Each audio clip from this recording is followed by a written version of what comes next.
Hello everyone, कैसे हैं आप सब। मैं आशा करती होंगी कि आप सब अच्छे होंगे, खुश होंगे। तो आज हम टॉपिक पढ़ने वाले हैं, वो है एक्सोसाइटोसिस। स्टार्ट करते हैं। ये एक प्रोसेस है जिसमें सेल जो है release the substance in their surrounding environment में वो रिलीज़ करता है। एक्सो का मतलब ही होता है आउटसाइड, राइट। दो होते हैं, एक एक्सोसाइटोसिस होता है, एक एंडोसाइटोसिस होता है ना। सो इस प्रोसेस में cell release the substance in their surrounding environment. Substance क्या हो सकता है? प्रोटीन हो सकते हैं, कुछ भी हो सकता है ना। It may be constitutive exocytosis और रेगुलेटेड एक्सोसाइटोसिस। अब कंस्टिट्यूटिव क्या होता है, रेगुलेटेड क्या होता है, पढ़ते हैं।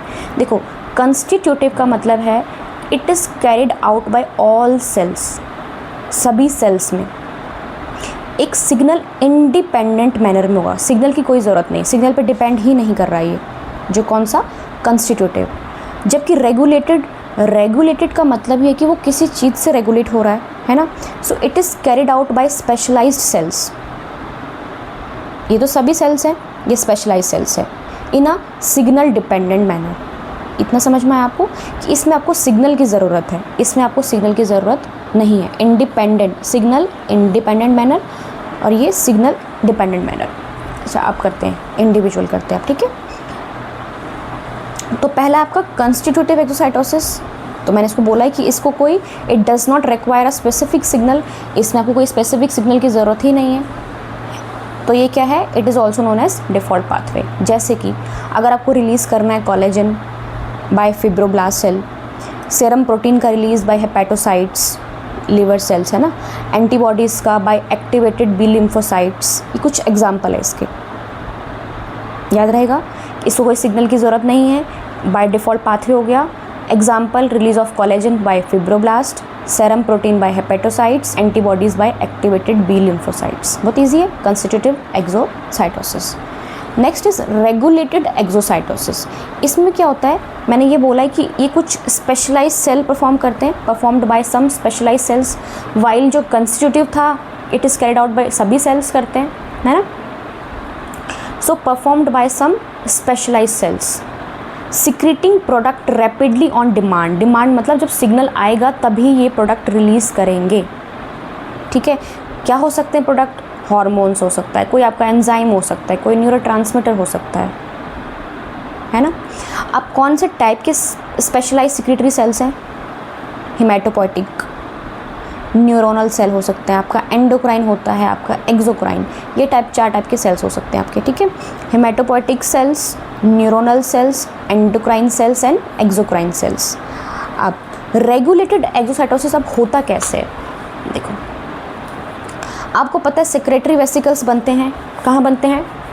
ट्रांस गोल्जी नेटवर्क में बनते हैं ना। सो इन रेगुलेटेड एक्सोसाइटोसिस सेक्रेटरी वेसिकल्स बनते हैं फ्रॉम ट्रांस गोल्जी नेटवर्क। एक सिस गोल्जी होता है, एक ट्रांस गोल्जी। तो ट्रांस गोल्जी नेटवर्क से आपके सेक्रेटरी वेसिकल्स का फॉर्मेशन होता है and they release their content to the cell exterior में वो रिलीज़ कर देते हैं by exocytosis in response to specific signal. देखो क्या होता है भाई, कोई सिग्नल मिला हमें कि अब हमें रिलीज़ करना है। जैसे सपोज हमें इंसुलिन रिलीज़ करना है, हमें सिग्नल मिला कि भाई अब इंसुलिन हार्मोन को रिलीज़ करो, क्लियर, इंसुलिन को रिलीज़ करो। तो पहले सिग्नल मिला, जैसे ही सिग्नल मिला तो जो सेक्रेटरी वेसिकल्स है form from trans Golgi network, इनका फॉर्मेशन होगा, क्लियर। और वो उसको and they release their content to the cell exterior. उसके अंदर क्या होगा, उस सेक्रेटरी वेसिकल के अंदर होगा क्या? मैं अभी हार्मोन किसकी बात कर रही हूँ, मैं इंसुलिन की बात कर रही हूँ। उसके अंदर होगा इंसुलिन, ठीक है। अब वो उसको क्या कर देगा, रिलीज़ कर देगा सेल के बाहर। कौन से प्रोसेस से? एक्सोसाइटोसिस से। लेकिन ये रेगुलेटेड है ना, क्योंकि सिग्नल मिला तब किया। ऐसा नहीं कि करने लग गए, अब किसी ने बोला नहीं तब भी करने लग गए। रेगुलेशन, रूल्स एंड रेगुलेशन ऐसे याद रखो कि जब आपको कुछ कहा जाएगा, रेगुलेट करेगा कोई चीज़ आपको, जब आपको कहेंगे तब आपको करना है, अदरवाइज़ नहीं करना। अब जिस प्रोटीन को हम सिक्रीट कर रहे हैं, जिसका सिक्रीशन करना है, उसको बोल रहे हैं सिक्रेटरी प्रोटीन्स। उसको हम पैक करें ना एक सिक्रेटरी वेसिकल्स में appropriate in trans Golgi network. Specific signal direct secretory protein to the secretory vesicle. Signal मिलने पे ही जो सिक्रेटरी प्रोटीन है वो सिक्रेटरी वेसिकल के अंदर आएगा, क्लियर। अच्छा, अब जो सिक्रेटरी सेल्स हैं दे एम्प्लॉय 3 एक्सोसाइटोसिस मोड। अब एक्सोसाइटोसिस वो कैसे करते हैं, 3 तरीके हैं उसके मोड हैं।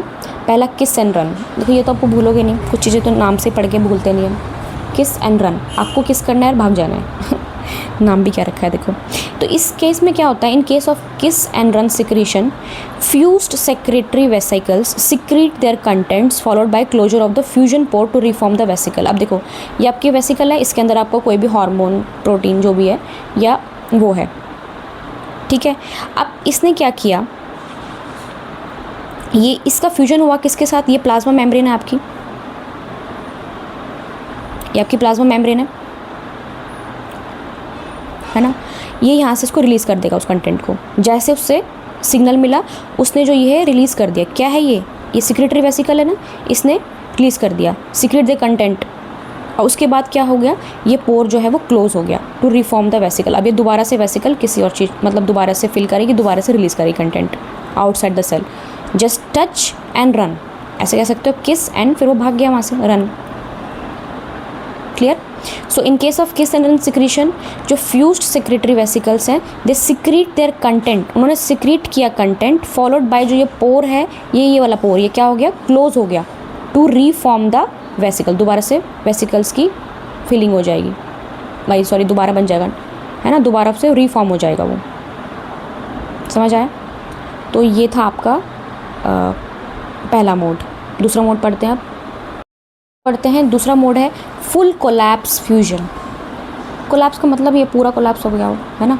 तो अगर देखो, if after fusion with the plasma membrane, अगर फ्यूजन करने के बाद release of substance involve the full collapse of secretory vesicle का पूरा ख़त्म हो गया, कोलैप्स हो गया वो, followed by integration of the vesicular membrane with the plasma membrane. देखो अब यहाँ पे आपकी सिक्रेटरी वेसिकल थी, ये आपका साइटोप्लाज्म है ना, सेल का साइटोप्लाज्म है, सेल के बाहर रिलीज़ होता है, सेल है, सेल के अंदर साइटोप्लाज्म होगा, ये प्लाज्मा मेम्ब्रेन होगी सेल की, उसके बाहर रिलीज़ होगा ना सेल के। ये सिक्रेटरी वेसिकल आपके अंदर, इसके अंदर जो भी चीज़ें, हार्मोन, प्रोटीन, जो भी न्यूरोट्रांसमीटर कुछ भी है, एंजाइम है, कुछ भी है ना, इसका फ्यूजन हुआ। अब फ्यूजन होने के बाद क्या होता है, ये जो पोर है ये ऐसे क्या हो जाएगा, वाइड, चौड़ा हो जाएगा, डायलेट कर जाएगा, है ना।